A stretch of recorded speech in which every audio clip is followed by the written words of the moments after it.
দেখে তোমাদের এটাই মনে হচ্ছে তো যে এটা আবার কি মাছের রেসিপি তোমাদের সাথে শেয়ার করবার জন্য নিয়ে চলে এসেছি আজ।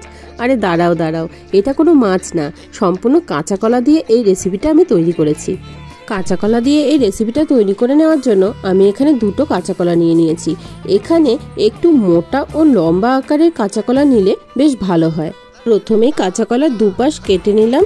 এবার চোচা ভালো মতো করে ছাড়িয়ে নেব কাঁচা কলা থেকে। কাঁচা কলার চোচাগুলো সম্পূর্ণ ছাড়িয়ে নিয়ে ভালো মতো করে জলে ধুয়ে নিতে হবে, না হলে কাঁচা কলা যেহেতু কষ আছে তার জন্য কিন্তু কালো হয়ে যাবে। কাঁচা কলাগুলোর চোচা ছাড়িয়ে নিয়ে বেশ কচলে আমি ভালো মতো করে ধুয়ে নিলাম। এবার কাঁচা কলাগুলোকে বেশ তেঁচড়া করে আমি একটু লম্বাকৃতি করে কেটে নেব, যাতে অনেকটাই মাছের পিসের মতো দেখতে লাগে। দেখো, কেটে নেওয়ার পর কাঁচা কলা পিসগুলো ঠিক এরকম হবে দেখতে। এবার পিসগুলোর মধ্যের অংশটা গোল করে কেটে নেওয়ার জন্য আমি একটি গোল ধারালো কোকোকোলা ক্যাপ নিয়ে নিয়েছি। তোমরা এখানে গোল ধারালো যদি লম্বা কোনো পাইপের মতো জিনিস থাকে সেটা দিয়ে করলে পরে বেশি ভালো হয়। আমার একটু কষ্টই হয়েছে ওই ক্যাপটা দিয়ে করতে। দেখো, কাঁচা কলার সব পিসগুলো কেটে নেওয়ার পর ঠিক এরকম লাগছে দেখতে। এবার কাঁচা কলার পিসগুলোর মধ্যে আমি দিয়ে দিব পরিমাণ মতো লবণ, হলুদ, লঙ্কার গুঁড়ো, জিরের গুঁড়ো, ধনের গুঁড়ো, অল্প গরম মশলার গুঁড়ো, 2 চামচ কর্নফ্লাওয়ার, 1 চামচ আদা বাটা, 1 চামচ রসুন বাটা, সব দিয়ে খুব ভালো করে পিসগুলোকে আমি মেখে নেব, যাতে পিসগুলোর গায়ে মশলাগুলো খুব ভালো করে লেগে যায়। কাঁচা কলার পিসগুলোকে খুব ভালো করে মশলা দিয়ে মাখিয়ে নিয়ে গ্যাসে বসিয়ে দিলাম একটি কড়াই গরম হয়ে গেলে দিয়ে দেবো সর্ষের তেল গরম হয়ে গেলে বেশ লাল করে পিসগুলোকে ভেজে নেব। বন্ধুরা, তোমরা এই রেসিপিটা কিন্তু একদমই মিস করো না। এই রেসিপিটা পুরোটা দেখে বাড়িতে অবশ্যই ট্রাই করো রেসিপিটা।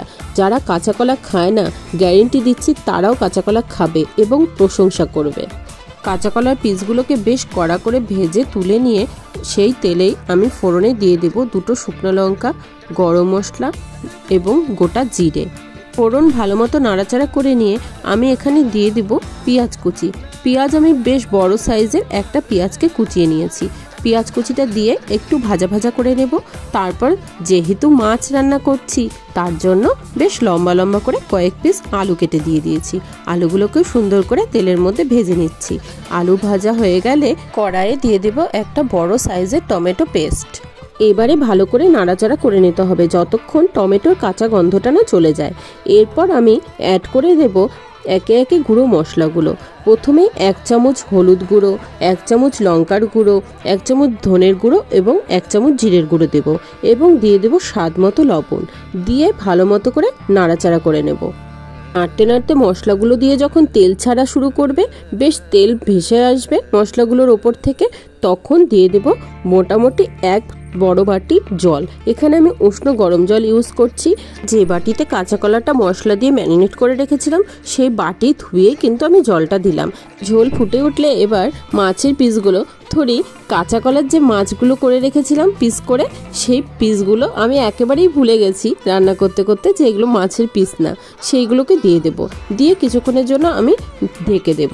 ঢেকে কিছুক্ষণ পর মোটামুটি 10 মিনিট পর আমি ঢাকনা খুলে দেখো আলুটা চেক করে নিচ্ছে। আর খুব বেশি নাড়াচাড়া করলে কিন্তু পিসগুলো ভেঙে যাওয়ার সম্ভাবনা থাকতে পারে, তাই ওপর থেকে হালকা করে গরম মশলা ছড়িয়ে একটু নাড়াচাড়া করে দিলাম। আর ওপর থেকে দিয়ে দিলাম কিছুটা ধনেপাতা কুচি ছড়িয়ে।